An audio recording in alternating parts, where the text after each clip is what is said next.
वाला होता है, एक जिसका ध्यान करते हैं वो होता है, और एक के प्रोसेस होता है। ध्याता जो ध्यान करता है, ध्येय जिसका करता है। जैसे आप जिसका ध्यान करोगे, करने वाला कौन हो गया? ध्याता। जिसका करता है वो क्या हो गया? ध्येय। और वो कर क्या रहा है? ध्यान कर रहा है। यानी कि जब कोई व्यक्ति ध्यान में जाता है तो तीन चीजें होती हैं, ध्याता, ध्यान और ध्येय। परंतु जब कोई व्यक्ति ध्यान लगातार करता रहता है, ध्यान में जब आगे बढ़ता है तो क्या होता है? जो ध्याता होता है ना, वो ध्येय में लीन होता चला जाता है।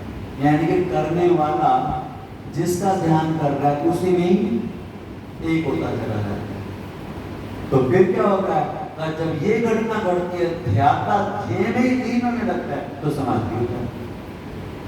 फिर वो समाधि है, वो परम अवस्था है, फिर वो चरम शिखर है। परंतु गोपियों की यात्रा क्या है? ताकि गोपियां अभी तक ध्यान तक पहुंची हैं, अभी समाधि का अनुभव नहीं हुआ, परंतु ध्यान का अनुभव हो गया है। यही तो मैं आपको यात्रा सारे समझा रहा हूं। अब आप ये मत समझो कि पतंजलि योग से ज्यादा ध्यान देने की बात, ये प्रेम योग से चल रही है सारी बात, कि प्रेम में समाधि कैसे लगती है। और ये समाधि, इस समाधि में तो आप भी जा सकते हैं अगर ठीक से आपको समझ आ रही है। इसलिए भागवत का मतलब ये नहीं है कि खाली हमने 2-4 भजन गाए, नाच लिया या घर पे पढ़ ली। अरे भागवत भी आपको समाधि तक पहुंचाती है, भागवत भी आपको समाधि तक लेकर जाएगी, परंतु आप समझोगे तभी, आप भी बाधाओं को दूर करोगे तभी। जिन बाधाओं की मैंने चर्चा की, जब आपके जीवन से भी वो बाधाएं निकलेंगी तब तो गोपियां ध्यान में पहुंची। अब गोपियों के ध्यान की अवस्था समाधि कैसे बनती है? और प्रसंग की तरफ चलें, उससे पहले 2 मिनट का हरिनाम आश्रय ले लो। क्यों? क्योंकि आप तो फ्रेश रहोगे तो आपकी बात सब समझ में आएगा, नहीं तो आपकी सारी बातें दिमाग को ऊपर तोड़ जाएंगी। तो 2 मिनट का हरिनाम आश्रय लो। अब ये ध्यान कैसे समाधि बनेगा उस यात्रा में चलते हैं। श्री कृष्ण गोविंद, तो जो वरदान मांगो वो मिलता है। गोपियों को पता चला, वो वही करने लगी। सुबह सुबह उठ के यमुना किनारे जाती हैं, स्नान करती हैं, माँ कात्यायनी की मूर्ति बनाती हैं और प्रार्थना करती हैं कि हमें कृष्ण का प्रेम मिले। क्योंकि गोपियों को जिस तरह से भी कृष्ण का प्रेम मिले वो हर प्रयास करते हैं, तो हमें और प्रेम मिले, कृष्ण का और प्रेम मिले। अब ये पता चला तो ये भी करने लगी। अब कृष्ण ने सोचा कि सुबह सुबह सर्दी के मौसम में यमुना किनारे जाकर स्नान करती हैं, एक बार मैं देखूं तो सही क्या करती हैं। तो जाकर क्या देखा कि गोपियां वस्त्र उतार के यमुना जी में स्नान कर रही हैं। तो कृष्ण को लगा ये कर तो रही है मेरी प्रीति के लिए, क्योंकि इनका करने का ढंग थोड़ा गलत है। क्यों गलत है?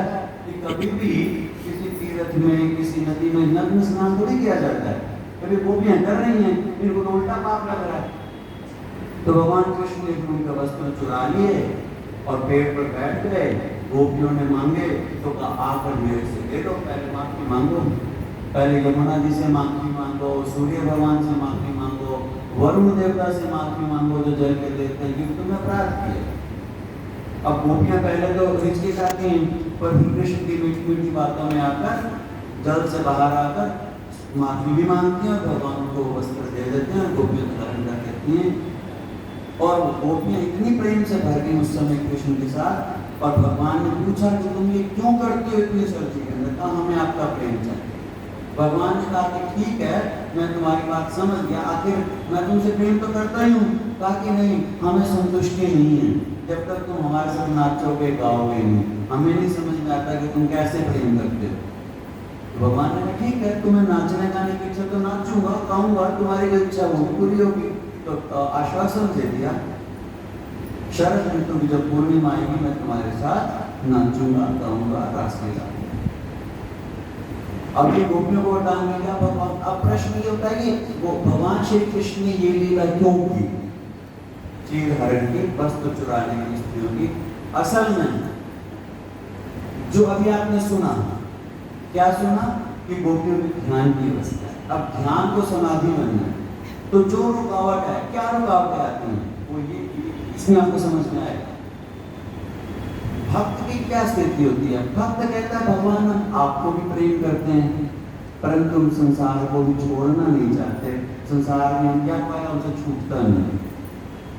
तो भगवान फिर उस समय ऐसी लीला करते हैं, यानी कि समर्पण करना चाहते हैं परंतु फिर भी पूर्ण समर्पण नहीं होता। सबको भूल जाते हैं, घर परिवार रिश्तेदार सब भूल जाते हैं, खुद को नहीं भूल पाते, अपने को, अपना अस्तित्व हम बचा के रखना चाहते हैं कि मैं। तो अब ये पूर्ण समर्पण नहीं होगा जब तक आप अपने को बचाओगे। तो पूर्ण समर्पण में तो